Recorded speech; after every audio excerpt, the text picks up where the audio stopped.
많은 기후학자들은 점점 심각해지는 기후 위기로 인해 매년 더 많은 인명피해 그리고 경제적 피해가 발생할 것으로 예측하고 있습니다. 세계 기상기구에 따르면 최근 50년 동안 가장 많은 인명피해를 가져온 기상재해는 가뭄이었다고 하죠. 가뭄으로 사망한 사람이 65만 명이고 폭풍우가 약 58만 명, 홍수로 약 6만 명 등이었습니다. 그런데 인명 손실에는 가뭄이 피해가 가장 크지만 경제적 피해는 물과 관련된 재앙이 가장 컸다고 합니다. 그래서 오늘은 물과 관련된 재앙의 경제적 피해가 과연 어느 정도나 되는지 짚어보도록 하겠습니다. K웨더의 반기성 센터장 오늘도 함께합니다. 어서 오세요. 네, 안녕하세요. 예, 센터장님 반갑습니다. 궁금한 게 인명 피해와 경제적 피해가 지금 다르게 나타난 거잖아요. 이유가 있습니까?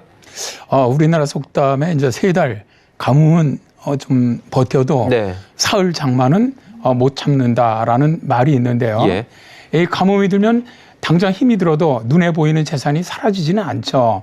근데 장마 때 호우가 내리면 살림살이라든가 가축 등이 다 떠내려가기 때문에 이런 속담이 생긴 것으로 보는데요. 역사상으로 가장 많은 사람이 사망한 것이 바로 가뭄으로 인한 심각한 기근입니다.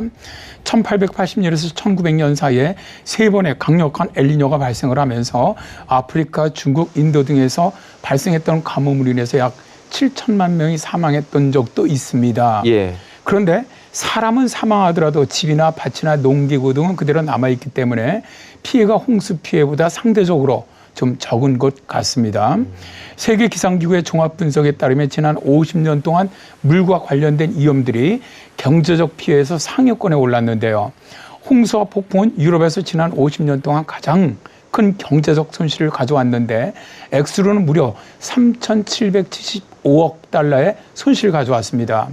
2002년 독일에서 발생한 홍수로 164억 8천만 달러의 경제적 피해가 발생했는데 이 피해는 1970년과 2019년 사이 유럽에서 가장 큰 손실을 입은 재난이었습니다. 네, 이렇게 쉽게 말씀해 주시니까 이해가 또 쏙 되는데요. 이번 세계기상기구 보고서에서 보니까 유럽 지역의 기후재난에 대해 많이 언급이 있었다고 하더라고요. 그럼 구체적으로 어떤 내용들이 있었습니까? 이번에 이제 그 보고서에 유럽 동양 편에 이제 따로 나와 있는데 예. 여기 보면 유럽에서는 1970년에서 2019년 동안 총 1672건의 재해로 인해서 15만 9,438명의 사망자 그리고 4,765억 달러의 경제적 피해가 발생했다고 나오는데요. 발생한 자연재난에서 홍수와 폭풍이 가장 많이 발생을 하면서 각각 149명과 109명의 인명피해가 발생했다고 밝혔습니다. 50년 가장 많은 사망자가 나온 자연재난은 폭염이었는데요. 2003년과 2010년에 두 차례 극심한 폭염으로 사망자가 12만 7,946명이 발생을 했죠. 2003년 유럽 대폭염 때 지난 50년간 발생한 사망자의 거의 절반 가까이가 목숨을 잃었다고 하고요.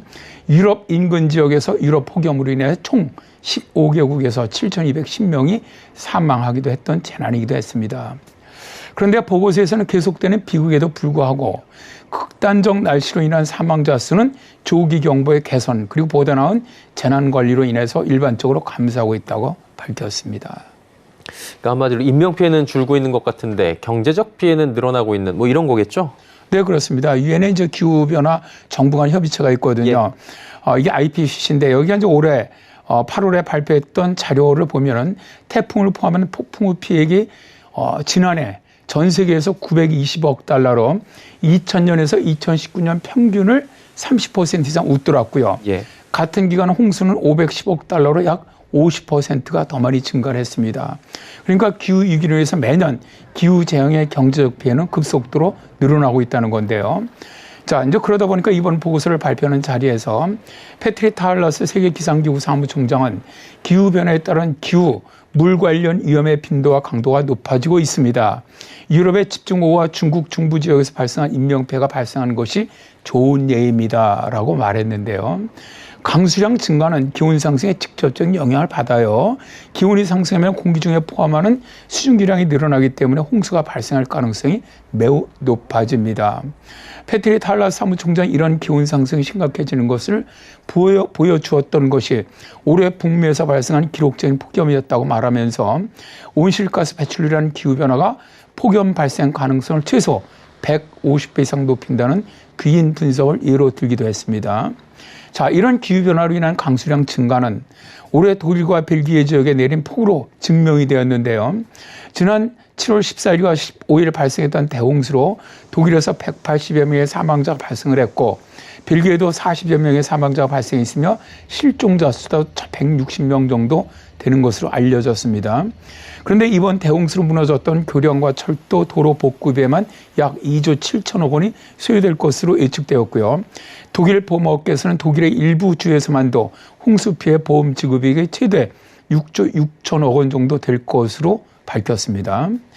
그리고 중국의 그 국가홍수 가뭄방지 총지휘부는 7월 28일 올 들어 연 인원 3,481만 명이 홍수 피해를 입었고 146명이 숨지거나 실종됐다고 밝히면서 7만 2천 채의 가옥이 무너졌고 직접적인 재산 피해는 약 21조 7,900억 원에 달한다고 밝혔습니다.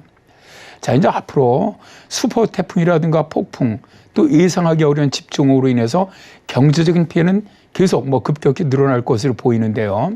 홍수나 태풍 등 물로 인한 피해를 줄이는 재난 적응에 대한 대책이 필요해 보입니다. 예, 오늘은 물과 관련된 이 재앙들이 있는데 경제적 피해가 얼마나 컸는지 이 부분에 대해서 자세히 짚어봤습니다. KBO대 반기성 센터장과 함께했습니다. 고맙습니다. 네, 감사합니다.